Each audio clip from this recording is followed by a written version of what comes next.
Bonjour tout le monde, je m'appelle Rohan, j'ai 16 ans et aujourd'hui, je suis heureux de vivre aux États-Unis avec ma sœur aînée Amita et mon oncle.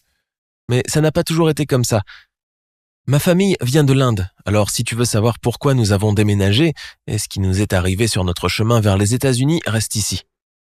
J'ai passé mon enfance dans un petit village indien. Même si mes parents travaillaient jour et nuit, nous menions une vie assez rude et n'avions pas grand-chose. Et un jour, quelque chose de terrible est arrivé. Nos parents sont partis travailler le matin et ils ne sont jamais revenus. Après 3 jours d'attente, nous avons appris que l'autobus qui emmenait tous les jours les travailleurs en ville avait eu un accident. Ma sœur et moi étions brisés. Comment allions-nous faire sans nos parents? Tous nos proches en Inde vivaient sous le seuil de pauvreté et avaient déjà assez de bouches affamées à nourrir. Nous n'avions nulle part où aller, et c'est pourquoi ma sœur a appelé notre oncle Samar qui avait déménagé en Amérique plusieurs années plus tôt. Il a été absolument dévasté d'apprendre la nouvelle au sujet de nos parents et a promis de nous faire sortir du pays. Il ne pouvait pas venir nous chercher lui-même parce qu'il ne pouvait pas prendre le risque d'amener illégalement 2 mineurs. Le processus pour demander un visa en Amérique pouvait prendre des années et coûterait une fortune à notre oncle. Nous n'avions ni le temps ni l'argent pour cela. Alors, il nous a envoyé de fausses cartes d'identité et de l'argent pour nos billets d'avion. Le voyage allait être long et risqué, avec un certain nombre d'escales dans différents pays, mais c'était notre seule chance, alors nous avons décidé de faire ce pas vers l'inconnu. Tout a très bien commencé. Quand nous sommes arrivés à l'aéroport, nous sommes restés bouche bée devant les avions. Je n'en avais jamais vu un de si près et j'étais très excité quand on a décollé. Mais tout ce bonheur s'est dissipé avec notre arrivée en Équateur. Il y avait des quantités de gens comme nous qui essayaient de prendre le prochain autobus pour le Mexique. Tout le monde se poussait pour passer devant et criait de toutes ses forces. Ma sœur et moi avons essayé de rester ensemble, mais quand nous nous sommes finalement faufilés au milieu de toute cette foule pour arriver jusqu'à l'autobus, j'ai réalisé que j'étais tout seul. Amita n'était pas là. Je n'arrêtais pas de l'appeler, mais elle ne m'a jamais répondu. J'étais mort de peur. Je n'avais que 5 ans. Qu'allais-je faire sans ma sœur? Mais le bus était déjà parti. Je tremblais et j'étais terrifié, mais j'ai essayé de retenir mes larmes. J'avais juste à espérer que ma sœur ait réussi à monter dans un autre bus et que nous nous retrouvions d'une manière ou d'une autre. On roulait depuis très longtemps. Après quelques heures, le bus s'est finalement arrêté. Je pensais que nous étions arrivés, mais il s'est avéré que le bus était en panne. Et aucun autre véhicule n'allait venir nous chercher. Tout le monde était en colère, mais il ne restait rien d'autre à faire à part marcher. Personne ne savait où se trouvait le prochain arrêt d'autobus ou combien de temps il nous faudrait pour y arriver à pied. Nous avons marché pendant des heures jusqu'à ce qu'il commence à faire nuit, et puis nous sommes finalement arrivés à l'arrêt de bus. Tout le monde était fatigué et avait soif, parce que c'était très difficile de marcher sous un soleil pareil. Il y avait beaucoup de monde et j'ai commencé à chercher ma sœur dans la foule. Soudain, quelqu'un a crié mon nom, m'a pris et m'a serré dans ses bras.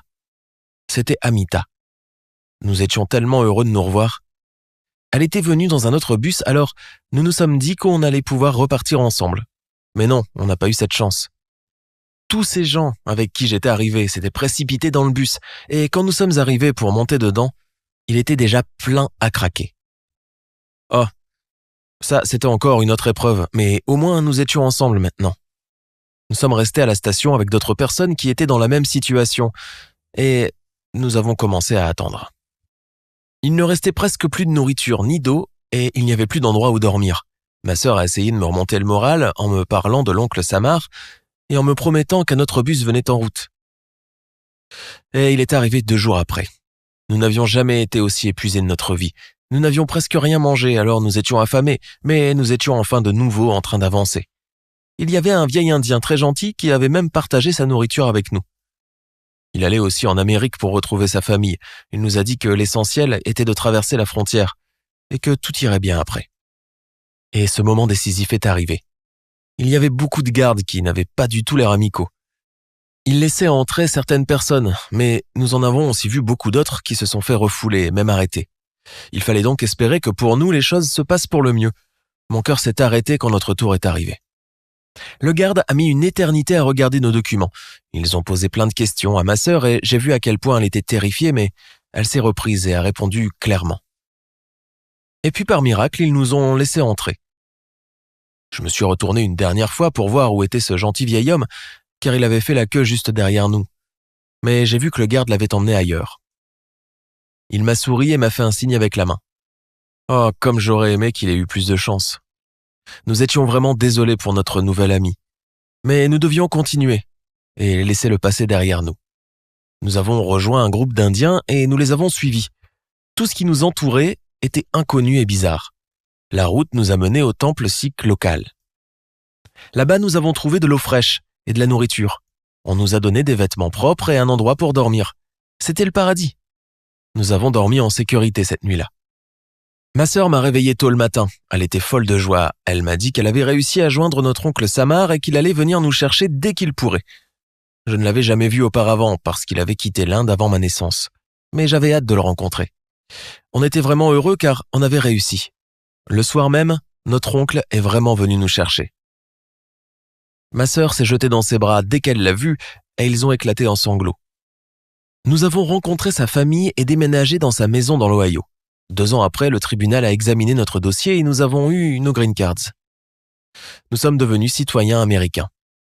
Et peu de temps après, ma sœur Amita a eu 18 ans et est devenue ma tutrice.